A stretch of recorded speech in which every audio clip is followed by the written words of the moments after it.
Everybody, and welcome to another episode of Over Coffee. This month's edition, we're going to be focusing on best sales practices. Now, over the years, we've been lucky enough to work with a number of companies on both the facilitation side and the content development side for these meetings, and today we're going to share with you a little bit about where we find our success and our simple three-part strategies. Now, as a sales manager, this is what you're looking at. You're looking at a sales force that has two ends of a spectrum. On the first end of the spectrum, you have a sales team that is doing phenomenally well. They plan strategically, they think strategically, and they execute. And on the other end, you have salespeople that are doing just enough to get by. Now, as a sales manager, you're faced with a question. How do I address and consolidate these two ends of the spectrum? Well, your decision might be to host a best sales practices meeting. And when doing so, you have to answer two questions right out of the gate. Who should attend? And what should the content be for that meeting so that we have the highest and best use of our time? We always address who should attend first. We believe it's integral to the long-term success of your meeting. Having the wrong people in the room often leads to finding value in things that are not valuable, both concepts, behaviors, and strategies. So, how do we address it? We use a simple bell curve.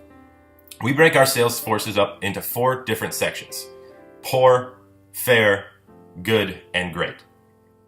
Now, most sales managers focus the majority of their time on the poor section, thinking that they can make their poor salesman fair and their fair salesman good, everything will go down in order.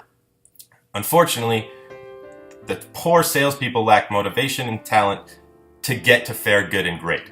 The best thing you can do for them, put them in a lifeboat, give them a sandwich, and say good luck, and focus your time on getting the fair to the good and the good to the great. Now,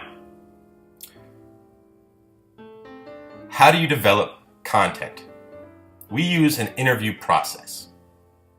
As a sales leader, you have your thumb on the heartbeat of what's important in your sales force. You understand their problems, their issues, how they can be successful.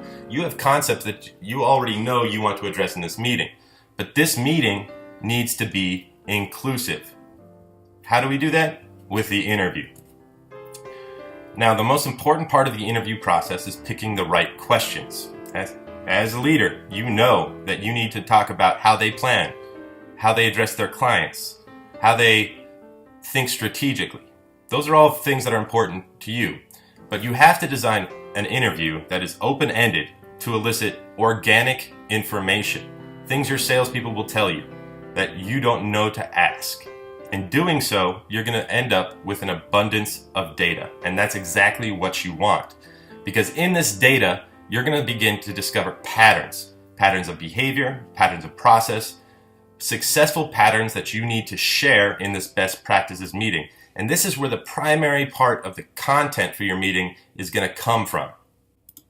Now, the goal of this meeting is to marry the content that you've developed with your sales teams through the interview process and through your planning period to develop a meeting that has structure that is conducive to sharing. This is a great exchange of ideas. It needs to be open. People need to feel comfortable to share. We want communication to happen 2 ways, both from your most successful salespeople and from your weaker salespeople.